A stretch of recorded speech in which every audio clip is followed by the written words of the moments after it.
Rasa merupakan sebuah hal yang seringkali kita agung-agungkan atau kita sepelekan, tergantung bagaimana cara kita mengecap rasa itu. Sebagaimana kita ketahui, sebagai manusia kita mengenal 5 rasa dalam kehidupan, yaitu pahit, asam, gurih, manis, dan asin. Kali ini kita akan berbincang dengan Lisa Virgiano seputar asinnya kehidupan. Lisa, sebenarnya dari mana sih asal rasa asin ini? Sebenarnya rasa asin itu berasal dari mineral natrium atau sodium klorida yang banyak ditemukan di air laut ataupun di daratan. Sumbernya sama, sumbernya satu, mineral dari bebatuan. Jadi bebatuan ini terkikis oleh air hujan, kemudian terbawa sampai ke laut, atau mineral-mineralnya mengendap dan mengering di dasar danau, di dasar laut yang tertutup, kemudian pelan-pelan membentuk lapisan seperti gunung, atau bahkan lapisannya ini terbentuk di dasar permukaan bumi karena adanya pergeseran lempeng tektonik yang terjadi selama ribuan tahun. Kemudian fungsinya apa garam ini untuk tubuh manusia atau buat cita rasa sebenarnya?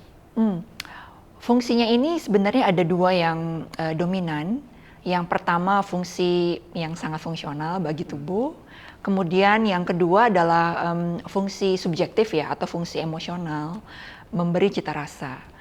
Kalau secara fungsional seperti yang kita tahu, tubuh kita tuh nggak bisa memproduksi mineral sendiri. Kita mendapatkan mineral dari luar, dari makanan atau minuman yang kita konsumsi. Mineral seperti garam ini memiliki fungsi yang sangat penting untuk otot dan syaraf kita. Garam juga berfungsi untuk menjaga keseimbangan elektrolit dalam tubuh dan menjaga tekanan darah serta volume darah manusia. Kemudian fungsi subjektif, fungsi emosional, ini tentu saja sebagai pemberi rasa. Kalau kita tarik dari garis sejarah, rasa asin sebenarnya adalah profil rasa pertama yang mampu dikenali oleh manusia dari mungkin 3000 tahun sebelum Masehi. Kalau saya boleh memberikan sebuah ilustrasi sederhana, rasa asin dari garam ini layaknya sebagai sebuah kanvas putih. Kemudian kalau misalnya di atas kanvas putih ada objek-objek visual. Nah, objek-objek visual ini seperti layaknya bumbu masak, rempah, yang kemudian objek visual bisa dirangkai menjadi sebuah gambar atau lukisan. Lukisan ini akhirnya membentuk sebuah budaya makanan. Tanpa adanya kanvas putih, lukisan tidak mungkin ada. Tanpa adanya rasa asin dari garam, budaya makanan juga tidak mungkin ada. Sama seperti fungsi mineral garam pada tubuh manusia.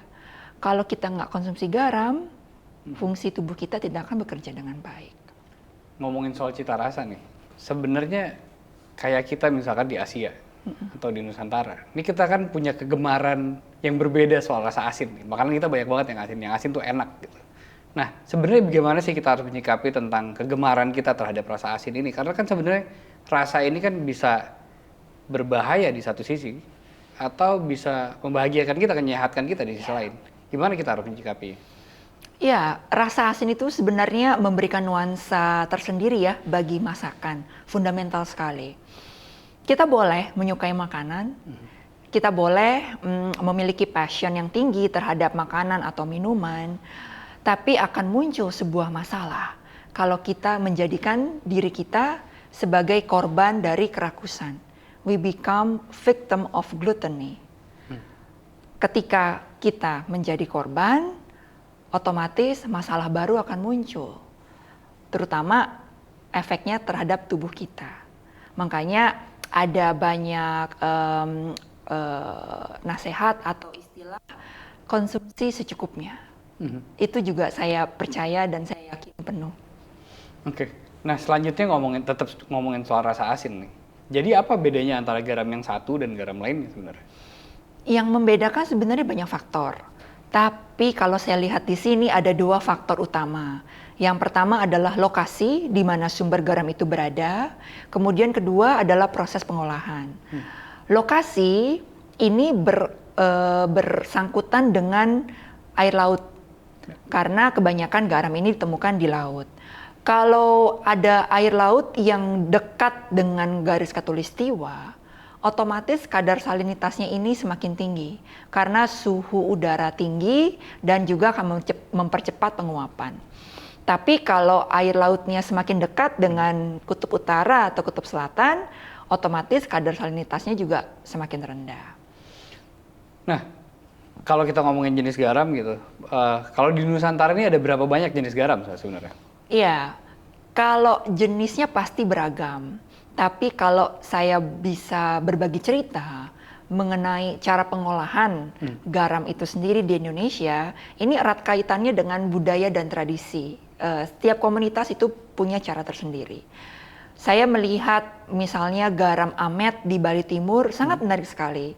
Ya, dipanen dari air laut dan masyarakat setempat masih menggunakan wadah dari batang pohon kelapa yang tua sebagai penampung air laut untuk diuapkan. Kemudian juga garam nggak hanya ada di laut, di gunung juga ada. Saya melihat di Adan Krayan di wilayah Kalimantan Utara. Perbatasan tuh ya? Iya betul, suku Dayak Lundaya di sana menimba air dari sumur-sumur bawah tanah. Jadi airnya itu asin, kemudian mereka olah menjadi garam. Ciri khasnya garam Adan Krayan ini kalau kita masak dengan sayuran, sayurannya tidak akan cepat layu warnanya, akan terus segar, cerah gitu warnanya. Ada juga garam dari daerah pegunungan tinggi di Baliem, Papua. Kemudian garam yang banyak ada di pesisir pantai utara Jawa dan Madura, dan juga di Nusa Tenggara Timur. Banyak sekali. Oke. Sekarang kita nggak bisa ngelak bahwa kita semua punya masalah yang sama di seluruh dunia, yaitu krisis iklim. Ada perubahan iklim yang terjadi dan menantang semua orang. Apakah perubahan iklim ini punya pengaruh terhadap para pengrajin garam? Ada sedikit banyak pengaruhnya, khususnya ketika curah hujan tinggi dan musim semakin sulit diprediksi. Seperti yang kita tahu bahwa pengrajin-pengrajin garam tradisional itu masih mengandalkan sinar matahari untuk menguapkan air laut. Kalau misalnya musim kemarau pendek, curah hujannya tinggi, pengrajin-pengrajin garam akan semakin kesulitan menentukan waktu yang tepat untuk mulai produksi. Dan ujung-ujungnya akan berpengaruh terhadap total produksi garam mereka. Selain perubahan iklim, masalah pencemaran juga penting untuk kita cermati, seperti misalnya cemaran mikroplastik. Nah, dari sebuah studi membuktikan bahwa cemaran mikroplastik tertinggi itu ada ditemukan di banyak garam di Asia. Tapi ada masalah, ada peluang. Disinilah kita bisa melihat bahwa sebenarnya masih ada banyak sumber garam yang belum kita telusuri, yang bisa menjadi alternatif baru. Dulu saya pernah dibawain sama chef dari Papua, garam tapi dari daun. Itu Lisa bisa ceritain nggak? Itu kayak gimana garam? Ya, daun itu sebenarnya ada dari sebuah pohon sejenis pohon nipah yang tumbuh di sekitar hutan bakau ya, di pesisir. Jadi daun itu menyerap kadar garam dari air yang di sekitar dan juga bisa berfungsi sebagai filter. Nah, disinilah fungsi hutan itu sangat penting sekali. Ketika kita menjaga hutan, ya, nilai ekonomi juga akan muncul dengan sendirinya. Jadi bisa menghasilkan potensi-potensi pendapatan daerah baru. Dari diskusi kita kali ini, kita menemukan bahwa manusia tidak dapat menghasilkan mineral untuk memenuhi kebutuhan atau kelangsungan hidupnya. Akhirnya kita harus mencari kepada sumber alam untuk memenuhi kebutuhan mineral kita itu. Dari seluruh rasa yang ada di dunia, ternyata rasa asin merupakan suatu hal yang mengikat kita semua. Karena rasa asin ini berasal dari satu sumber yang sama, yang akhirnya menghubungkan kita di seluruh dunia dengan satu rasa, yaitu rasa asin.